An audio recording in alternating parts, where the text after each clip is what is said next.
All right, today we're diving into this incredible story, a story all about suffering, faith, and what it truly means to be made whole again.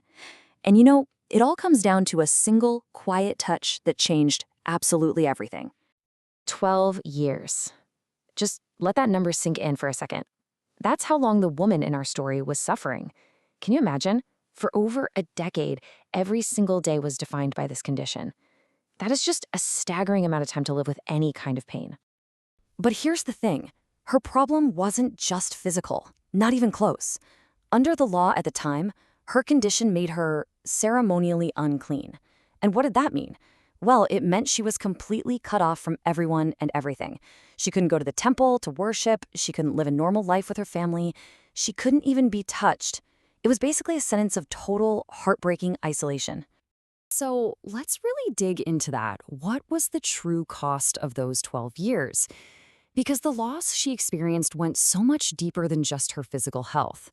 It really stripped her of her very place in the world. I mean, her loss was just total. You can really break it down into three devastating parts. First, obviously her health was gone, this constant physical battle. Second, her dignity was just erased. She was a complete outcast, shunned by everybody.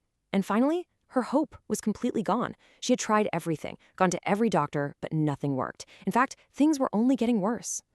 And, there's a really deep spiritual weight to her condition, too. In her culture, blood literally represented life. So for her, this constant bleeding, it was like a symbol of her life itself slowly draining away. Just this living, breathing picture of a life just fading into nothing. Okay, but right here in this moment of absolute rock bottom, this is where the whole story pivots. When she has absolutely nothing left to lose, she comes up with this quiet, almost secret plan.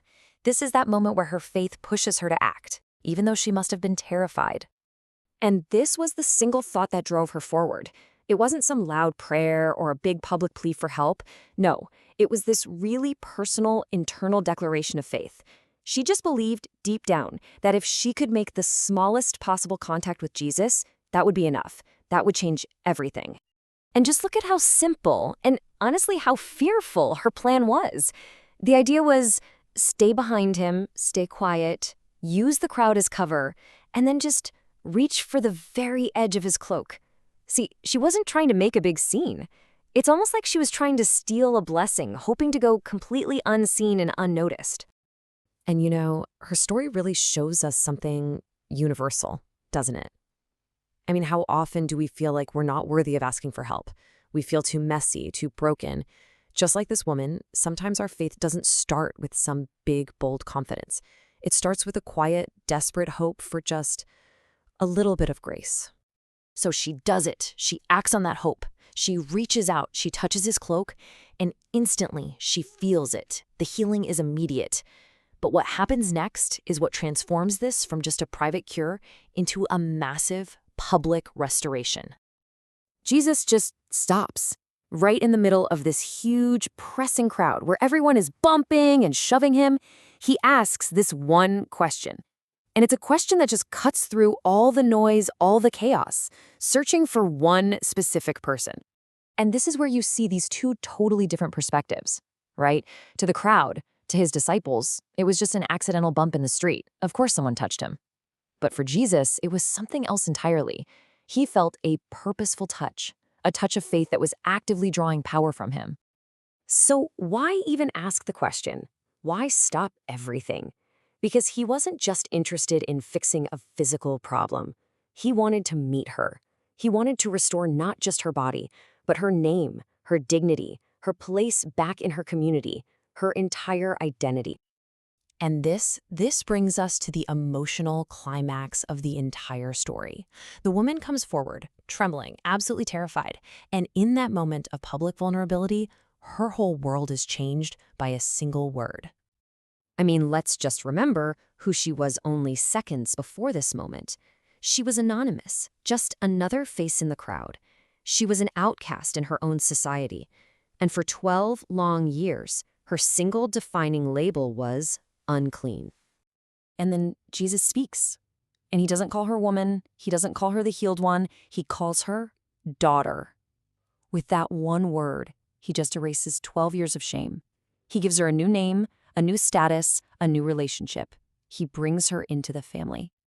So you see, her restoration was absolutely total. The physical healing, that happened instantly. The public acknowledgement, that restored her socially. She could go back to her community. And by calling her daughter, he restored her spiritually. She was made whole in every single way you can be made whole. So what does this incredible story mean for us, right now? Well, it's not just a nice story about something that happened 2,000 years ago. It's actually a model for our own lives. Because it reveals this powerful, powerful truth. Receiving grace isn't the end of the story. It's not the final destination. It's actually the starting line. When we experience this kind of restoration, it gives us a brand new purpose, to become a channel of that very same grace to other people. You know, this verse from Isaiah just echoes what happened to her so powerfully. Just like Jesus called her daughter, this verse talks about a God who calls each of us by name. And what a profound reminder that is, that we aren't anonymous, we are known, we are valued, and we belong. So how do we actually do this? How do we become that channel of grace? Well, we can call others by their name, really seeing them and acknowledging their unique worth, just like Jesus did. We can make a point to reach out to the people who are isolated or feel distant, and we can actively help them draw near, helping them on their own journey toward being made whole. And that really leaves us with this final, very personal question. Think of this story as an invitation. Just look around your world, in your life. Who's hiding in the crowd? Who feels unclean or unworthy? Who is it that you, with just a simple, intentional act of grace, can help draw near?